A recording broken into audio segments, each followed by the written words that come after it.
Hey there. So it is networking season. It's that time of year when organizations and folks tend to get more serious about networking, going to events. I am going to turn down my phone. Going to events, whether they be mixers, association dinners, conferences, trainings, you name it. And of course, at this time of year, there are likely to be holiday parties, end of year parties, and lots of opportunities, in other words, for networking. I know people who even do networking while they're standing in line at the grocery store. So, great opportunity. We're actually out of the house on a regular basis or semi regular basis, and we're looking to make connections, to meet power partners, to meet referral partners, to hopefully, of course, connect with potential great clients, right? And begin that buying journey with them. So there are two questions that strike fear in the heart of especially introverts everywhere when they're at these events. And those two questions are, so what do you do? And do you have a business card? In a previous video, yesterday actually, I did a video where I talked about a better answer to do you have a business card? And I shared a couple of really powerful pieces of collateral, physical material that you can give instead of a business card to help you position and pre-sell yourself in a much more powerful way. So if you haven't seen that, you want to check it out, let me know below. Just say business card and I'll get you the link to that, the direct link to that particular video. In this video, I'm going to be talking about how to answer the top scary question, which is, so what do you do? And I'm going to share with you this magic formula that I swear really is magic. I normally only share this with clients and with students, but I got inspired on a coaching call with my fabulous coach, Molly Mahoney, yesterday. And I decided to share this with you. So I can't say how long I'm going to leave this video up. It might come down in a few days. It might come down in a couple of weeks. I'm really not sure because I wasn't intending to talk about this today, but I'm going to, so take advantage of this. So I have some notes, of course. Those of you who've seen me before know I have my second monitor over here and I have my main monitor here. And I'm going to be going back and forth and I'll be glancing at my notes. My name is Winnie Anderson. I am a content designer and strategist and consultant, and I work with service-based businesses so they can shorten their sales cycle, get their message out in a much more powerful way, and attract better qualified clients and help those clients decide to buy faster and easier. As I said, in this video, I'm going to be talking about how to answer that dreaded question, so what do you do? This formula is actually the essence of every powerful message. You're going to be able to use this exact same formula to create any piece of content. And yes, I mean that. I actually do a little exercise where I think through all of these steps. And to this day, it just helps me think, helps me collect my thoughts.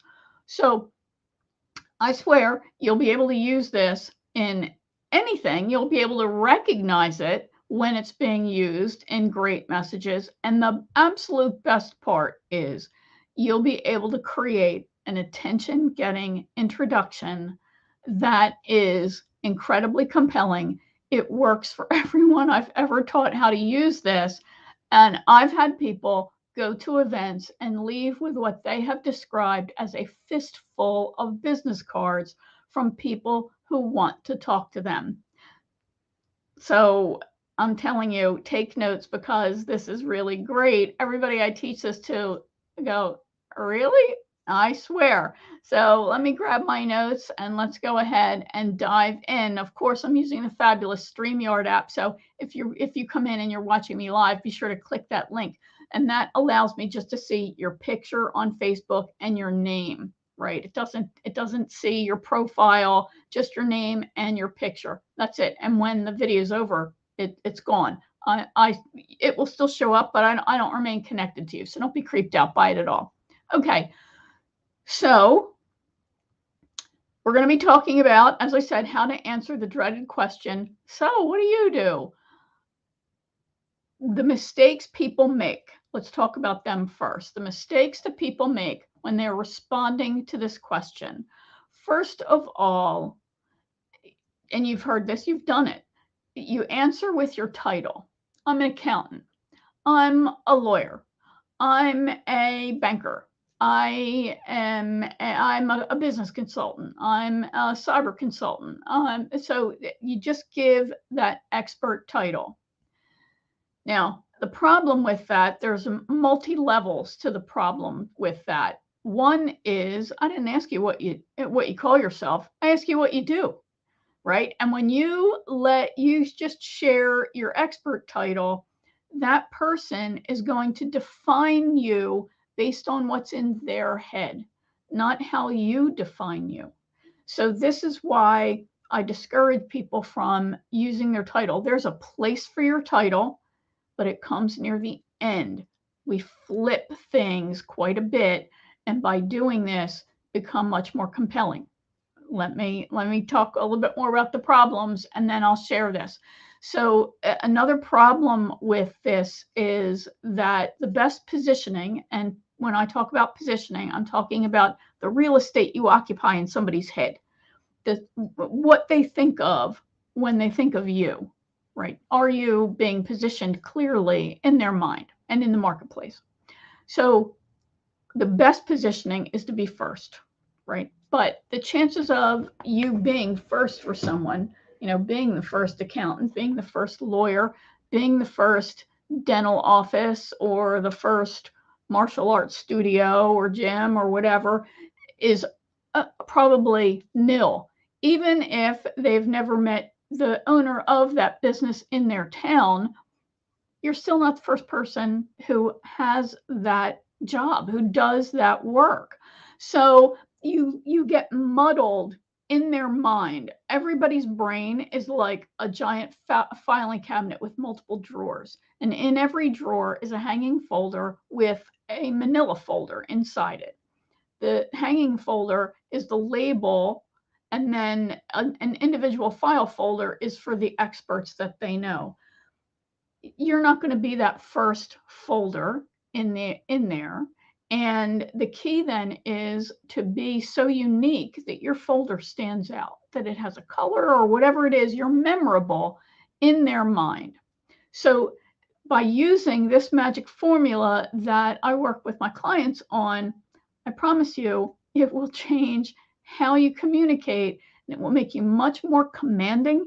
You're going to come across in a much more compelling way. Your message is going to sound more powerful. You're going to have people really focused on you and paying attention to what you say. And you can do it all in 100 or less words, maybe 120, right? So you can do this in 1 minute. We want to get rid of the whole idea that you're going to have a 60-second commercial, or that you're going to have an elevator pitch. I don't know about you. I hate being pitched. I also, what do I do when I see a commercial? Click. And I'll bet that's what you do too. Nobody wants to hear a commercial. They don't want to hear some canned thing. The magic of this is you're not memorizing anything. All you're going to do is remember the acronym PIGS and what that stands for. And I'm going to explain that to you now. So, all right. The benefits of using this is that it tells a story.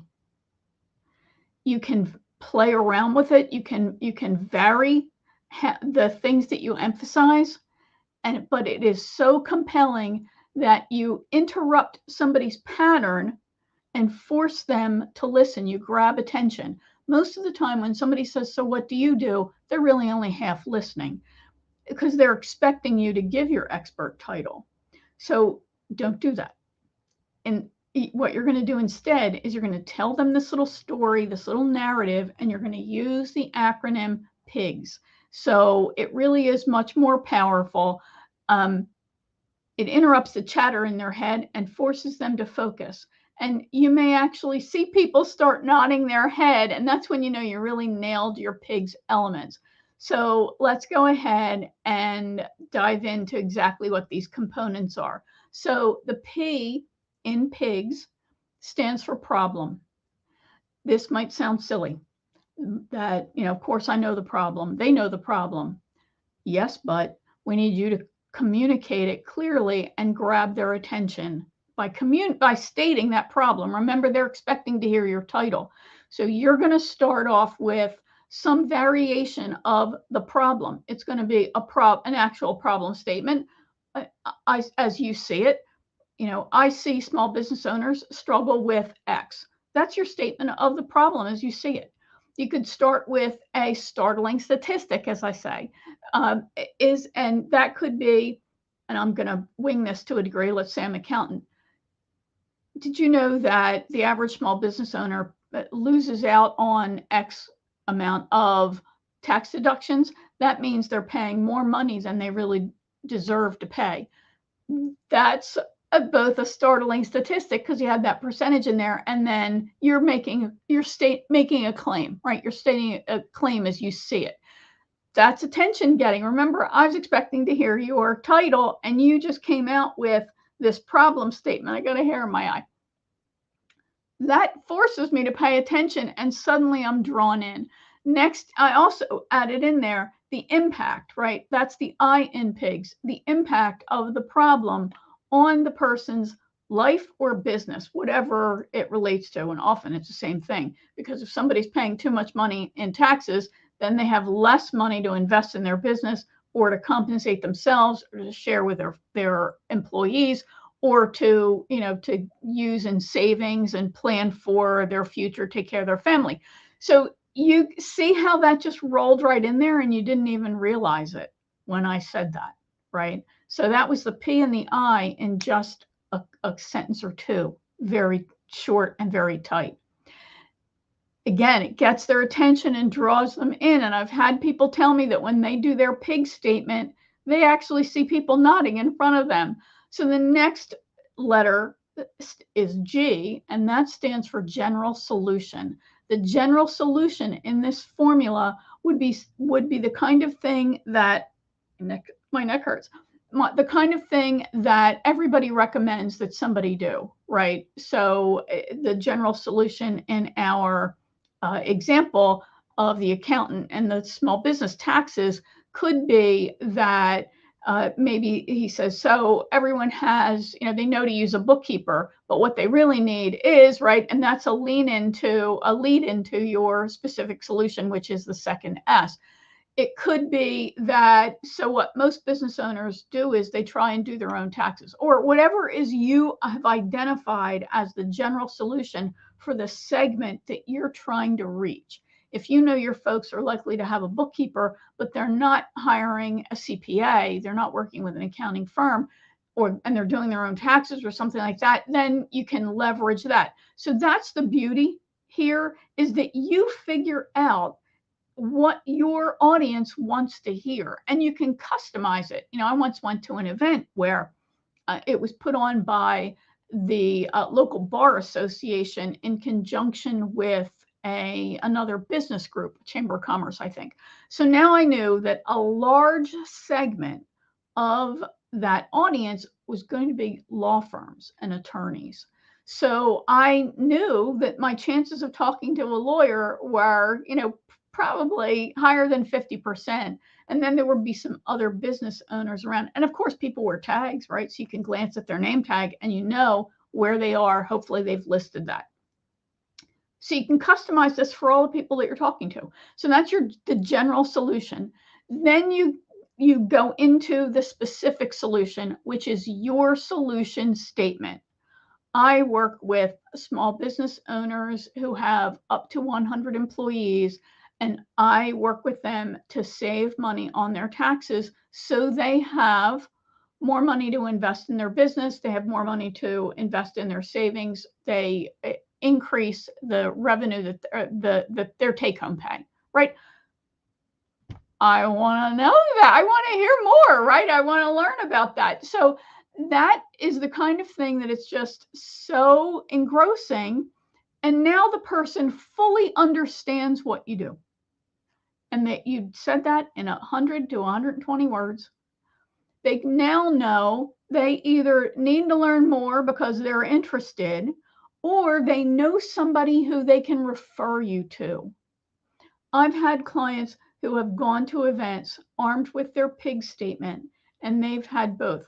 I came up with this PIGS formula. I didn't even know it was named PIGS when I came up with it.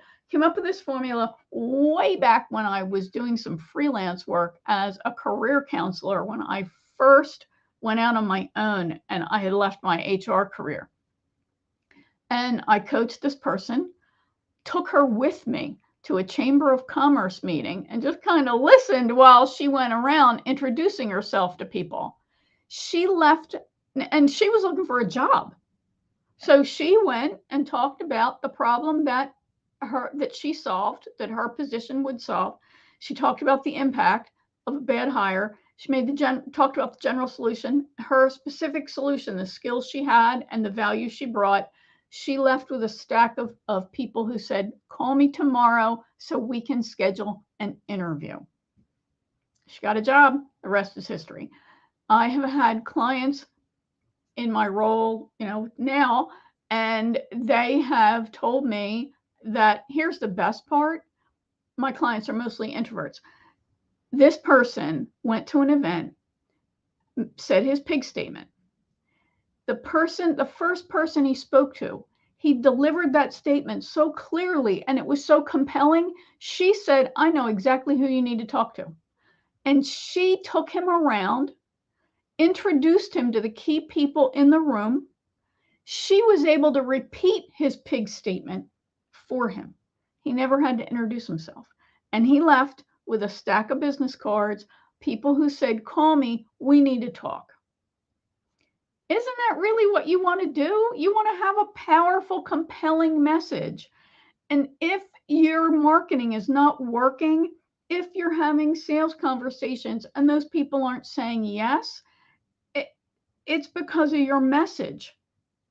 And it starts with introducing yourself in a compelling way. The components of PIGS are so awesome because you can use them in all forms of marketing and messaging and content. You can then use PIGS as the center, the skeleton, if you will, of any piece of content, I promise you. So this is really the best way to communicate your message. It is the best way to have them at hello. It is the best way to create a powerful message that I promise you will get more attention than probably what you're doing now. So just to speedy recap, it's networking season. You're going out and about. And this works online too, because you still have to introduce yourself, right? You are going to mixers, dinners, events, workshops, conferences. You have to answer 2 questions. So what do you do? And do you have a business card? In another video, I explained the answer to the business card and why business cards suck, frankly.